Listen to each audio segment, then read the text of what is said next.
आज प्रधानमंत्री नरेंद्र मोदी किसान आंदोलन के बीच मध्य प्रदेश के तमाम किसानों को संबोधित करने वाले हैं और इस दौरान खुद मध्य प्रदेश के तमाम किसान रायसेन के मैदान में मौजूद होंगे, जहां पर वहां के सीएम शिवराज सिंह चौहान भी मौजूद रहेंगे। और इस दौरान क्या कुछ बड़ी चीजें देखने को मिलती है वो भी हम आपको बताएंगे। लेकिन आपको बता दें कि एक तरफ जहां लगातार प्रधानमंत्री किसानों को समझा रहे हैं, इसी बीच आपको बता दें कि 27 दिसंबर को पीएम करेंगे मन की बात में भी किसान आंदोलन का वो जिक्र कर सकते हैं। तो आपको बता दें कि प्रधानमंत्री नरेंद्र मोदी आज मध्य प्रदेश के किसान से वर्चुअली संवाद करेंगे और इस दौरान कच्छ के बाद मध्य प्रदेश में पीएम मोदी का ये किसानों से एक बार फिर संवाद होगा। मन की बात के लिए लोगों से सुझाव भी मांगे गए हैं। मन की बात में भी किसान आंदोलन का जिक्र कर सकते हैं प्रधानमंत्री नरेंद्र मोदी। तो आपको बता दें कि किसान आंदोलन के बीच प्रधानमंत्री नरेंद्र मोदी आज 2 बजे किसान महासम्मेलन को संबोधित करेंगे और इस दौरान किसानों से वो बातचीत करेंगे। रायसेन के दशहरा मैदान में आयोजित किसान सम्मेलन में बड़ी संख्या में किसान वहां पर मौजूद रहेंगे और इस दौरान मध्य प्रदेश के सीएम शिवराज सिंह चौहान भी किसानों के बीच होंगे।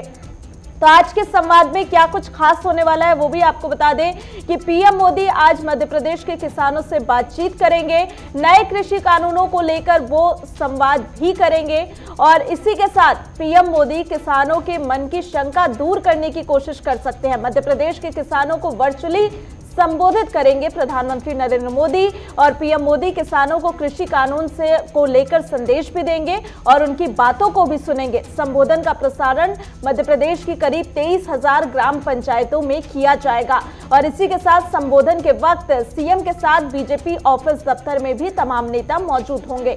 साथ ही राज्य सरकार के मंत्री और विधायक भी वहां पर मौजूद रहेंगे। तो इसी के साथ आपको बता दें कि आज प्रदेश में 35 लाख किसानों को 1600 करोड़ रुपए की राहत राशि भी दी जाएगी।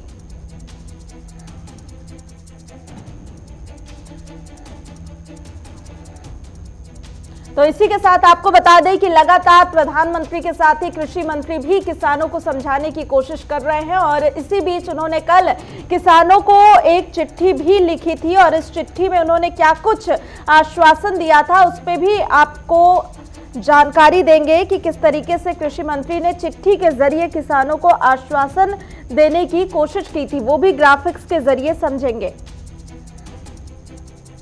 तो आपको बता दें कि कृषि मंत्री के 8 आश्वासन क्या हैं। किसानों की जमीन को खतरा नहीं, मालिकाना हक उन्हीं के पास रहेगा। किसानों को तय समय पर भुगतान किया जाएगा।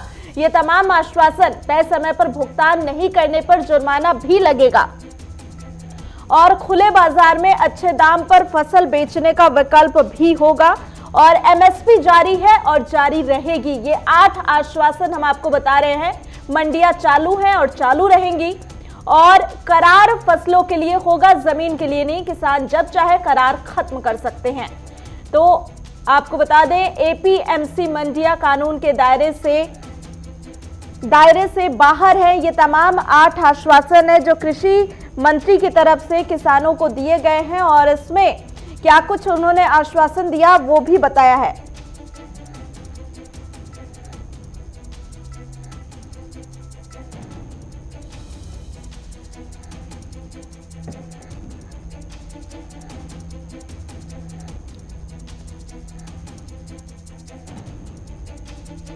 और इस पूरे मसले पर हमारे साथ किसान नेता शौविक चौधरी भी जुड़ चुके हैं। उनसे ज्यादा जानकारी लेंगे, ज्यादा बातचीत करेंगे कि आखिर किसानों के मन में क्या कुछ चल रहा है। आपका बहुत बहुत स्वागत है शौविक जी। जिस तरीके से किसान पिछले कई दिनों से दिल्ली बॉर्डर्स पे डटे हुए हैं और कई उनकी मांगे हैं जिन्हें सरकार समझने की कोशिश कर रही है और समझाने की भी कोशिश कर रही है, लेकिन इसी बीच आज जिस तरीके से प्रधानमंत्री मध्य प्रदेश में किसानों को संबोधित करेंगे, इससे आपको क्या उम्मीदें हैं कि अगर वो कृषि कानूनों को लेकर बातचीत करेंगे तो क्या चीजें हैं जो आप उम्मीद प्रधानमंत्री से करते हैं? देखो, हमको लगता है सरकार कहीं ना कहीं उद्योगपतियों के दबाव में काम कर रही है और जैसे 8 आश्वासन कृषि मंत्री जी ने दिए हैं, हम कहते हैं कि पहले से भी बहुत सारी फसलें ऐसी हैं जहां इन्हीं की सरकारें, इन लोगों ने वादा किया है तो पहले उसको ही पूरा कर दो। हमारे यहाँ यूपी में गन्ने की खेती होती है इन्होंने माननीय प्रधानमंत्री जी ने, मुख्यमंत्री जी ने, सबने वादा किया था कि हम 14 दिन में गन्ने का भुगतान करेंगे, लेकिन 14 हफ्ते बीत गए हैं, पिछले साल का भी अभी तक भुगतान नहीं मिला है जी। इसके बाद में इन लोगों ने कहा था कि भाई हम आपकी आय डबल करेंगे, लेकिन मैं उदाहरण के साथ बताना चाहता हूं कि आय तो डबल नहीं हुई, खर्चे डबल हो गए। जब से इनकी सरकार आई है गन्ने पर एक भी रुपया नहीं बढ़ा है। बिजली के दाम देख लो आप, कई गुने बढ़ गए हैं। जहां ट्यूबवेल का बिल 350 रुपए आता था, अब 2800 रुपए हो गया है। डीजल का रेट आप सभी को पता है कहां था और कहां पहुंच गया है। तीसरा हमारा उर्वरकों का, कृषि यंत्र, इन्होंने कह दिया 10 साल पुराने ट्रैक्टर आप नहीं चलाओगे। भाई गाड़ी तो जो है डेली चलती है और वो धुआं फेंकती है। लेकिन एक बात बताइए, पहले जिस तरीके से प्रदर्शन चल रहा था, लगातार कहा जा रहा था कि इस कानून में कई सारी खामियां हैं जिसमें बदलाव होना चाहिए और सरकार अब उसके लिए तैयार भी हो रही है, तो ऐसी क्या कुछ कमियां हैं जिसके चलते अब कानून वापस लेना ही जरूरी है? जब पहले किसान कह रहे थे कि इसमें संशोधन होना चाहिए, तो अब संशोधन पे बात क्यों नहीं बन रही है? देखो, जब वो 3 मांगे थी कि एमएसपी लिखित में चाहिए, भंडारण की अक्षमता और हमको कोर्ट जाने का अधिकार, लेकिन जैसे जैसे सरकार ने विलंब किया और हमारे कृषि विशेषज्ञों ने और पढ़े लिखे किसानों ने बिलों का अध्ययन किया, तो तब उसमें निकल के आया कि इसमें तो और भी बहुत सारी खामियां हैं। शुरू में आपने देखा किसी को भी इसके बारे में जानकारी नहीं थी। ये आंदोलन जैसे ही शुरू हुआ, इस पर लोगों ने, अच्छे लोगों ने अध्ययन शुरू किया। अब आपको पता है कि दिल्ली की सरकार ये बिल पेश करने जा रही थी, नोटिफिकेशन जारी कर दिया था केजरीवाल सरकार ने, लेकिन उनको भी किसानों के द्वारा और मीडिया के द्वारा पता लगा कि नहीं, इसका मतलब बहुत सारी कमियां हैं। पहले किसानों को भी नहीं पता था कि ये बिल इतना ज्यादा खराब है। जैसे जैसे वो लोग इसके अंदर घुसे और ज्यादा जानकारी आई, एक्सपर्ट लोग आए, तब ये पता लगा कि ये कृषि के लिए नहीं, ये तो भारत की 80% जनता को प्रभावित करता है। अभी आपको मैं छोटा सा उदाहरण दूंगा। बाबा रामदेव जी की पतंजलि है 45 रुपए किलो आटा बेच रही है और मार्केट में गेहूं का रेट है 15 से 16 रुपए किलो। तो ऐसे जो ये बड़ी बड़ी कंपनियां आएंगी, बड़ी कंपनी आने से मंडी में व्यापारी का रोजगार खत्म होगा और जो छोटी दुकानें, रिटेल का कारोबार, वो भी खत्म हो जाएगा। तो ये हमारे व्यापारी भाई कहां जाएंगे? और जो आम उपभोक्ता है, लेकिन जिस तरीके से कल भी कृषि मंत्री की तरफ से जिस तरीके से चिट्ठी जारी की गई और उसमें तमाम जो संदेह किसानों के मन में है उसे दूर करने की कोशिश की गई और उसमें कहा गया है कि चाहे बात एमएसपी की हो या मंडियों की हो, किसी तरीके से उन सभी संदेह को दूर करने की कोशिश की गई और उसे लेकर आश्वासन भी दिया गया। तो अब क्या लगता है कि क्या ये लड़ाई जो कहीं ना कहीं जिद की हो गई है? नहीं, किसान जिद पर नहीं है। सरकार मतलब गलत आश्वासन दे रही है किसानों को, झूठ बोल रही है। वो पहले दिन से कह रही है कि एमएसपी खत्म नहीं होगी, तो उसको लिखित में देने में क्या दिक्कत है? और अभी भी उन्होंने जो ये वार्ता हुई है और लिखित में जो दिया है, उसमें एक बार भी नहीं कहा कि हम एमएसपी को लिखित में देंगे, कानून में देंगे। अभी भी वो बहकाने का काम कर रहे हैं। लेकिन अब किसान जागरूक हो चुका है, उसको बिल की जानकारी हो चुकी है। इसके अंदर छोटी छोटी करके इतनी सारी कमियां हैं। पहले सरकार कहती थी बहुत अच्छा कानून है, इससे किसान को फायदा मिलेगा, लेकिन अब वो आपको पता है कि 12 मांगे सरकार तो अभी भी इसी बात पे डटी हुई है। सरकार की तरफ से यही कहा जा रहा है कि ये जो कानून आया है इससे आगे चल के किसानों को बहुत फायदा होगा। सरकार तो अपनी बातों पर डटी हुई है और अब इस बिल में संशोधन करने के लिए तैयार भी हो रही है। लेकिन आप बताइए कि अगर जिस तरीके से सुप्रीम कोर्ट में भी सुनवाई चल रही है, सुप्रीम कोर्ट कमेटी बनाने की बात कर रही है और सरकार भी जिस तरीके से संशोधन की बात कर रही है, किसान भी इतने दिनों से प्रदर्शन कर रहे हैं, तो ये पूरा मसला हल कैसे होगा? आपको क्या लगता है कि क्या सिर्फ कानून को वापस लेने से ही ये मसला होगा या और कोई बीच का रास्ता निकल सकता है? देखो, किसान सुप्रीम कोर्ट का सम्मान करता है, ये सरकार सम्मान नहीं करती है। सुप्रीम कोर्ट ने कहा इस कानून को आप होल्ड कर दीजिए, सरकार उस पर भी मानने को तैयार नहीं है। और सुप्रीम कोर्ट ने माना है कि किसान का आंदोलन बड़ा शांतिपूर्ण है, ये उनका मौलिक अधिकार है, आप उसका हनन नहीं कर सकते हैं। तो सरकार को मानना चाहिए कि सुप्रीम कोर्ट भी यही बात मान रही है। अच्छा, आप एक बात बताइए, अगर आपको कोर्ट में जाने से रोका जा रहा है तो वो आपका मौलिक अधिकार का हनन है कि नहीं है? हम लोगों को ये कह रहे हैं कि आपका जो भी विवाद होगा उसको एसडीएम कोर्ट निपटाएगी 30 दिन में।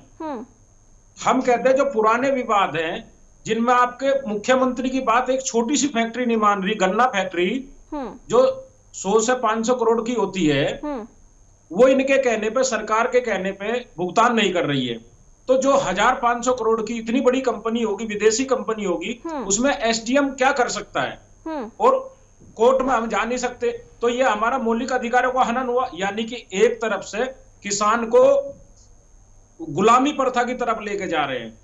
ठीक है, एक बात बताइए, आप लोगों की तरफ से, किसानों की तरफ से लगातार कहा जा रहा था कि इस पूरे मामले पे उन्हें किसी भी कमेटी पर भरोसा नहीं है, बल्कि खुद प्रधानमंत्री इसमें हस्तक्षेप करें, वो सामने आए और इस मसले को हल करें। इससे पहले प्रधानमंत्री ने कच्छ में जो संबोधन उनका आया था उसमें भी उन्होंने किसानों को समझाने की कोशिश की।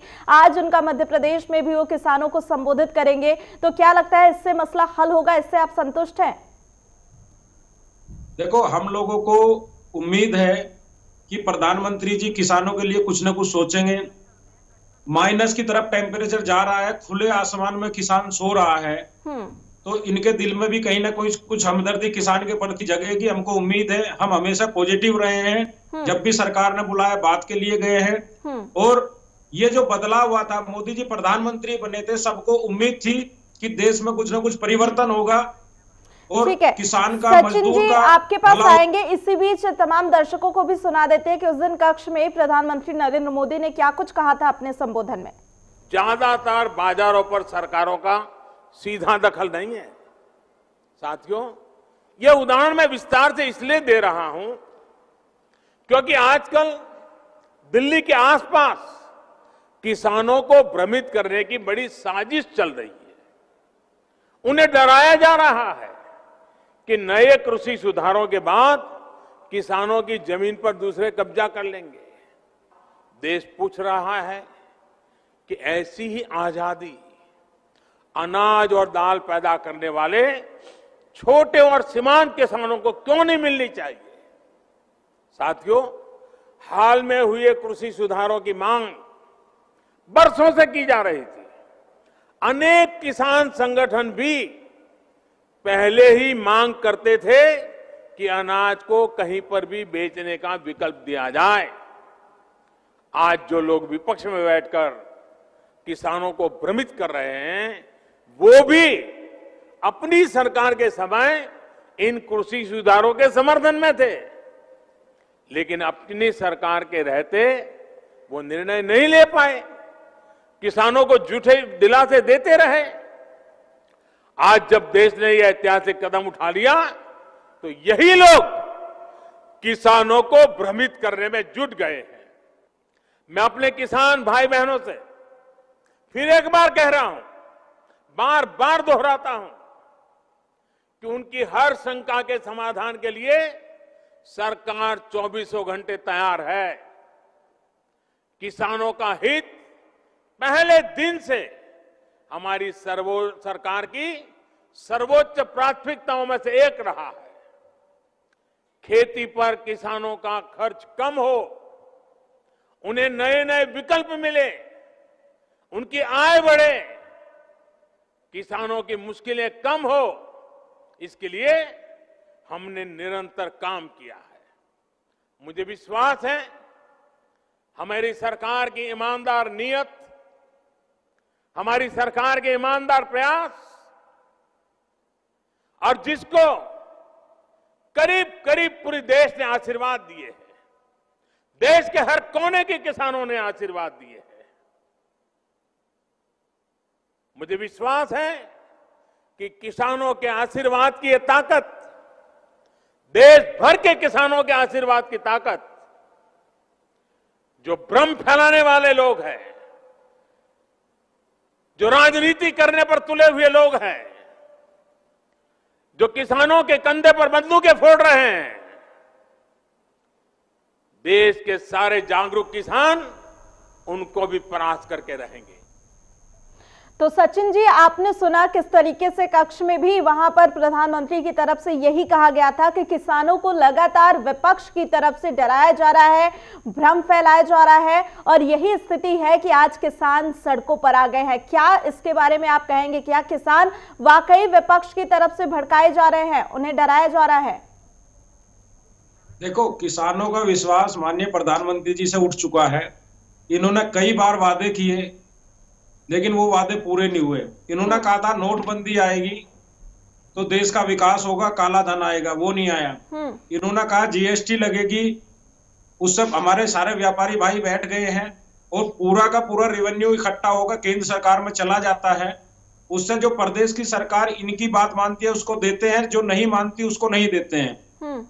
और भी कई ऐसे मुद्दे हैं जो इन्होंने वादे किए और आज तक पूरे नहीं हुए। इन्होंने कहा था 15